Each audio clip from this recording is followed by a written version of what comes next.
네, 안녕하세요. 저는 이번에 높은 가용성과 성능 향상을 위한 엘라스틱 캐시를 발표하게 된 임근택이라고 합니다.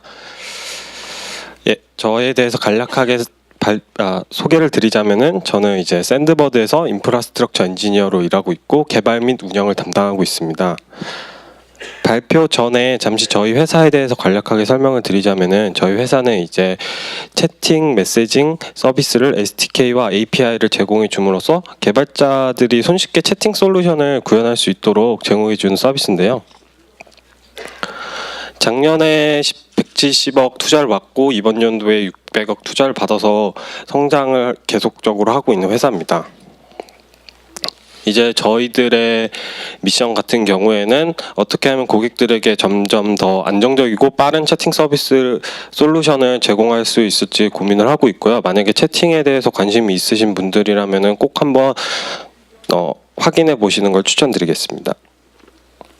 예, 이제 본론으로 들어가서 이제 제가 말씀드릴 거는 이제 샌드보드에서 어떻게 레디스를 사용했는지, 그 다음에 스케일러빌리티와 하이 어베일리빌리티를 확보하기 위해서 어떤 식으로 고분분투기를 하는지, 그 다음에 최근에 저희가 R5, M5를 사용했는데 이거에 대한 결과를 좀 공유하고 싶어서 발표를 하게 됐습니다. 예, 먼저 저희들이 레디스를 어떻게 사용했는지에 대해서 설명을 드리고 싶은데요. 레디스를 사용하는 방법은 되게 간단했습니다. 처음에 사용 목적은 RDS 부하를 줄이기 위함이었고, 두 번째로는 레이턴시를 줄이기, 그 다음에 레인 리밋용으로 사용을 했었는데요. 초기에는 저희가 비용이 많이 없어서 이슈2에다가 레디스를 직접 설치해서 자체적으로 관리를 하였어요. 이제 뭐 이슈2 띄우고 레디스 설치하고 뭐 사용하면 되겠지 손쉽게 생각하고 하였는데 생각보다 쉽지 않았고, 그 다음에 처음에는 저희 아키텍처가 리드 캐시로 구현이 되어 있었기 때문에 첫 번째로는 간략하게 이걸 설명드리자면은 캐시에서 한번 데이터를 있는지 확인을 하고 있으면 바로 리턴하고, 없으면 RDS에서 가서 데이터를 읽은 뒤에 캐시에다 넣고 그 다음에 돌려주는 방법으로 취했습니다. 이제 이 방법 같은 경우에는 만약에 많이 변하는 데이터라면은 오히려 성능 향상이 없을 수도 있지만, 변하지 않는 데이터라면은 캐시에 있다는 전제하에 빠르게 리턴을 해주기 때문에 레이턴시를 감소하는 효과가 있을 수 있었고, 그 다음에 RDS를 가지 않기 때문에 RDS CPU가 전체적으로 줄어드는 성능 향상을 보실 수 있을 것입니다. 근데 레디스를 자체적으로 관리하는 거가 매우 어려웠는데요. 레디스가 장애가 났을 때 효과입니다. 이제 RDS CPU가 급격하게 증가하고 레이턴시도 증가하고 레인 리밋도 안 되니까 잠을 많이 못 자게 되죠. 예, 이게 EC2로 관리하다 보니까 저희가 직접 다 놔둬서 EC2 다시 띄워야 되고 레디스 왜 문제 났는지 확인해야 되고 이러다 보니까 장애 시간도 더 길어지게 되었고 저희들의 잠도 줄어들게 되었습니다. 이제 레디스가 터지는 이유 중에 가장 큰 두 가지가 있는데요. 첫 번째로는 하드웨어 문제였습니다. 이제 EC2가 시스템 페일러가 났을 때 문제가 생겼었고, 두 번째로는 아웃 오브 메모리였는데요.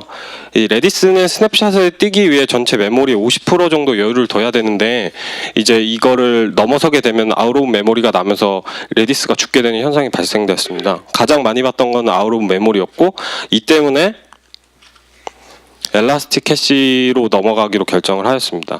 엘라스틱 캐시는 레디스도 지원하고 성능도 좋고, 일단 가장 좋은 건 풀리 매니지였기 때문에 저희가 장애가 나더라도 이제 잠을 더 잘 수 있는 현상을 볼 수가 있었고요.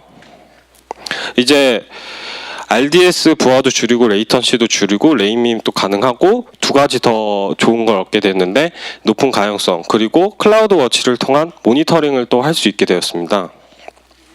하지만 이걸로 저희가 문제가 끝난 게 아니었는데요. 이제 보시다시피 엘라스틱 캐시로 EC2 레디스를 교체하였고, 마지막 그 중간 단계로는 스케일러빌리티가 가장 큰 문제였습니다. 서비스가 계속 커짐에 따라서 캐시할 건 많아지는데 캐시를 계속 하니까 엘라스틱 캐시가 죽어가고, 엘라스틱 캐시가 죽어가니까 저도 죽어가는 현상이 발생되었는데요. 이제 스케일러빌리티를 올리기 위해서는 스케일업을 하는 것도 있었지만 저희는 스케일 아웃을 하려고 했었고, 두 가지 방법이 있었습니다. 첫 번째, 리드 리플리카를 더 많이 사용하기, 두 번째, 레디스 클러스터 모드를 사용하기였는데요. 첫 번째 문제 같은 경우에는 라이트를 많이 하는 워크로드에서는 사용 불가능한 솔루션이었고요. 두 번째 같은 경우에는 저희가 지금 백단이 파이썬으로 되어 있는데, 파이썬 생태계에서는 지금 메인 스트림인 레디스파이가 클러스터 모드를 지원하지 않았습니다. 이제 클러스터 모드를 지원하는 라이브러리가 하나 더 있긴 한데, 그거를 사용하기에는 조금 모험이 든다는 생각하에 저희가 자체적으로 샤딩을 하기로 결정을 하였는데요. 샤딩을 하는 방법은 매우 간단했습니다. 이제 레디스 노드 개수를 미리 지정한 뒤에 해시 테이블을 생성합니다. 캐시를 하고 싶은 데이터의 고유 번호를 지정하고, 저희는 대부분 PK를 사용했고요. 캐시를 하기 전에 고유 번호와 조합하여서 테이블마다 PK는 같을 수 있으니까 유니크 키를 생성합니다. 그 다음에 해시 펑션을 사용해 해시 값을 가져오고, 해당 해시 값에 매핑된 레디스 노드에서 정보를 넣고 빼고 하는 형식으로 매뉴얼리 샤딩을 해왔습니다. 이렇게 돼서 간편하게 스케일 아웃을 할 수 있었고, 전체적으로 만족할 만한 성능 향상을 얻을 수 있었는데요. 이제 끝날 때까지 끝난 건 아니더라고요. 이제 스케일러빌리티를 이렇게 매뉴얼리 샤딩을 하니까 두 가지 문제가 있었는데요. 첫 번째는 슈퍼노드 문제였습니다. 특정 노드에게 부하가 몰리는 문제가 있었고, 두 번째로는 가용성의 문제가 있었는데요. 리더 노드가 죽었을 때 복구 시간이 느린 현상이 있었습니다. 이제 첫 번째 이슈에 대해서 말씀드리자면, 슈퍼노드 이슈가 발생되는 이유는 공통 자원을 사용하는 경우에 모든 어플리케이션이 해당 정보를 가져오려고 하다 보니까 이제 특정 레디스 엘라스티캐시 노드에 부하가 몰리는 현상이었는데요. 생각보다 이 해결 방법은 간단했습니다. 저희가 공통으로 자주 사용되는 리소스 같은 경우에는 어플리케이션 메모리에 짧은 기간 동안 로컬리 캐시하는 방법으로 문제를 해결했는데요. 이제 캐시를 한다는 것 자체가 자주 변하지 않는다는 데이터고, 이제 그거를 어플리케이션 메모리에 로컬리 다시 캐시를 하는 걸로 슈퍼노드 문제를 해결할 수 있었는데요. 정말 짧은 기간 동안 캐시를 하였고요. 저희는 한 3초간 이제 로컬리 캐시를 했는데도 이제 슈퍼노드 현상이 없어지는 걸 확인할 수 있었습니다. 그리고 이제 앞서 말씀드렸듯이 가용성이 문제가 있었는데요. 이제 마스터 노드가 죽었을 때는 AWS에서 마스터 프라이머리 엔드포인트를 제공해 주기 때문에 마스터 노드가 죽었을 때 리드 리플리카로 페일오버가 되고, 저희는 한 엔드포인트만 바라보고 있으면 알아서 AWS 자체적으로 라우팅을 해주기 때문에 전혀 문제가 없었습니다. 장애 시간이 이제 AWS가 페일오버 하는 시간 동안 장애 시간이 있었는데요. 이제 문제는 리드 리플리카 같은 경우에 문제가 있었습니다. 이제 여기 같은 경우에는 클러스터 엔드포인트나 프라이머리 엔드포인트를 지원해주지 않고 인스턴스 엔드포인트만 제공해주기 때문에 리더 노드가 죽었을 때는 저희 그 리더 노드가 실제로 복구되기 전까지는 계속해서 장애가 나는 상황이었었는데요. 이제 한 가지 방법으로는 어플리케이션 내부에서 이 레디스 노드가 실제로 헬스한지 아닌지 판단하여서 가든지 말든지 결정을 해야 되는 상황이었습니다. 이제 안타깝게도 파이썬 생태계에서는 레디스 노드의 헬스를 액티브하게 체크해주는 기능이 없었고, 저희들의 대안은 두 가지가 있었는데요. 이제 첫 번째, 자체적으로 구현을 하거나 혹은 대안을 찾는 거였는데, 자체적으로 구현하기에는 너무 리소스가 많이 들고 버그 가능성이 많기 때문에 두 번째로 대안을 찾기로 결정을 하였습니다. 이제 대안을 찾던 도중에 여러 가지 대안이 있었는데 결국에는 HA 프록시를 사용하게 되었는데요. 이제 HA 프록시를 사용한 이유는 다음 세 가지가 같습니다. 이제 메인테인이 잘 되었고, 액티브하게 헬스 체킹을 해서 노드의 헬스 상태를 알 수 있었고, 세 번째, 빠르고 안정적이었습니다.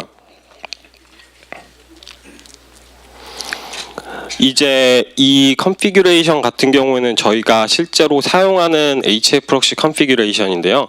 실제로 리드 리플리카에 한해서 1초간 헬스 체크를 한 뒤 헬스 체크를 계속해서 실행을 하고, 만약에 헬스가 아닌 경우에는 이제 파이썬에서 HA 프록시한테 물어봤을 때 넌을 돌려주는 형식으로 구현을 했었습니다. 이제 마스터 같은 경우에는 바로 다이렉트하게 마스터 엔트리, 프라이머리 엔트리 포인트를 보면서 다이렉트로 접근을 하게 되는데, 리드 리플리카 같은 경우에는 저희가 HA 프록시를 거치고 그 다음에 HA 프록시에서 실제로 헬스 하면은 라우팅을 해주고, 안 하면은 바로 리턴을 해주는 형식으로 사용을 했는데요. 이제 저희가 지금 시간 관계상 여기서는 HA 프록시밖에 설명을 못 드리는데, 혹시라도 저희가 어떤 식으로 구성을 하였는지, 그리고 어떻게 비교를 하였는지에 대해서 좀 더 궁금하신 게 있으시면은 저희 엔지니어 중 한 분이 블로그에 굉장히 잘 적어 놨기 때문에 이거를 확인해 보시면 정말 좋을 것 같아요. 네, 그래서 결과적으로 이제 저희 파이썬 어플리케이션에서 바로 리더 리플리카에 접근하는 것이 아니라 HA 프록시를 거쳐서 리드 리플리카에 가게 되고, 만약에 리드 리플리카가 헬스하지 않은 경우에는 HA 프록시에서 자체적으로 그냥 라우팅을 안 하고 넌을 리턴하는 방식으로 했습니다. 이게 저희가 또 사용할 수 있었던 이유는 리드 캐시를 사용했기 때문인데요. 만약에 캐시 없으면 바로 RDS로 폴백을 하기 때문에 잠깐 동안 레디스가 안 되더라도 그 레이턴시는 잠깐 증가하고 RDS CPU가 잠깐 동안은 증가하겠지만 짧은 기간이기 때문에 전혀 문제가 되지 않았습니다. 이제 마지막으로 HA 프록시를 어떻게 쓸까가 고민이었는데요. 구성하는 방법은 두 가지가 있었습니다. 이제 첫 번째로 HA 프록시 클러스터를 구성을 하거나, 아니면은 사이드카 패턴으로 로컬리하게 HA 프록시 프로세스를 띄워서 거기를 바라보게 하느냐, 두 가지가 있었는데요. 저희는 결국에 사이드카 패턴을 사용하게 되었습니다. 그 이유는 다음과 같은데요. 첫 번째로는 관리하기가 편했습니다. 이제 만약에 클러스터를 구성하게 되면은 EC2, VPC 등 따로 구성을 해야 되고, 또 그 클러스터에 관련된 모니터링을 따로 구성을 해야 됐기 때문에 그거에 대한 버든이 너무 심할 것 같다는 예상하에 이제 사이드카 패턴을 선택했고요. 또 만약에 HA 프록시 클러스터를 구성하게 되면 싱글 포인트 오브 페일리어를 걱정을 해야 되기 때문에 사이드카 패턴을 사용했습니다. 실제로 사이드카 패턴을 사용했을 때 HA 프록시가 먹는 CPU는 정말로 낮았기 때문에 전혀 문제가 없었고, HA 프록시가 죽는 경우는 현재까지 본 적이 없었기 때문에 굉장히 빠르고 안정적으로 적용하실 수 있을 것 같습니다. 이제 마지막으로 저희가 최근에 R5, M5에 관련돼서 테스트를 해봤는데요. 이거는 작년에 AWS가 발표한 새로운 인스턴스 타입이죠. 이제 발표했을 때 굉장히 성능이 좋다고 발표를 했었는데, 저희들은 눈으로 보기 전까지 믿지 않으니까 한번 자체적으로 로드 테스트를 해봤습니다. 근데 생각보다 로드 테스터로 실제로 로드를 부하를 많이 줬을 때 성능이 좋아서 실제로 프로덕션까지에도 적용을 해봤는데요. 여기 오른쪽 그래프를 보시다시피 CPU가 반토막 나신 걸 보실 수 있습니다. 생각보다 너무 성능이 좋아서 깜짝 놀랐는데요. 이제 저희 어플리케이션 코드는 하나도 바꾸지 않고 단순히 R5 인스턴스 타입만 바꿨는데도 CPU를 반토막 난 걸 확인할 수 있었고, 만약에 엘라스틱 캐시를 사용하실 예정이시거나 혹은 사용하고 계신데 CPU를 너무 많이 먹어서 뭐 스케일업을 하신다거나 아니면 인스턴스 타입을 바꾸실 예정이시라면은 R5, M5를 한번 테스트 해보시는 것도 강력하게 추천드릴게요. 네, 마지막으로 저희 샌드보드에서 지금 구인구직을 하고 있는데요. 만약에 대용량 트래픽이나 혹은 채팅 메시지에 관련돼서 관심이 있으신 분들은 저희 엑스포에서 부스를 하고 있으니까 한번 만나서 얘기해 보는 것도 참 좋을 것 같습니다. 네, 이걸로 발표를 마치겠습니다. 감사합니다.